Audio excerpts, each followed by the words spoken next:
Police বলেছে আইন সবার জন্য সমান নয়। অবস্থানরত গ্রামীণ ব্যাংক চতুর্থ শ্রেণীর কর্মচারীরা এরা একটা লাগাতার আন্দোলন করছে 12 সাল থেকে। এদের আন্দোলনের একটাই দাবি, যৌক্তিক দাবি আমরাও মনে করি। এরা এদের চাকরি স্থায়ীকরণের দাবিটা করেছিল। 32 বছর থেকে এই মানুষগুলো এই প্রতিষ্ঠানে চাকরি করে। এই কর্মীদেরকে যখন নিয়োগ দেওয়া হয়, সেই নিয়োগ বিজ্ঞপ্তিতে লেখা ছিল এই কর্মচারীরা দৈনিক ভিত্তিক কাজ করবে।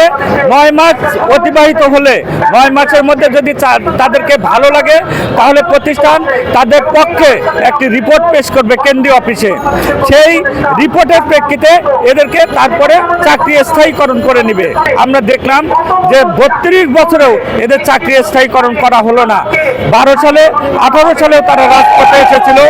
সেদিন ফ্যাসিস্ট হাসিনা সরকার এদেরকে পিটিয়ে বিতাড়িত করেছিল, রাজপথে এদেরকে অবস্থান করতে দেয়নি। আমরা যখন এদেরকে নিয়ে এই প্রেস ক্লাবে এসেছি, পুলিশ অতর্কিত আক্রমণ করেছে। পুলিশ বলেছে এটা উপর মহলের নির্দেশ, এটা কোনোভাবেই আপনাদেরকে বসতে দেওয়া হবে না। এবং আমার কাছে ডকুমেন্টস আছে, পুলিশ বলেছে আইন সবার জন্য সমান নয়।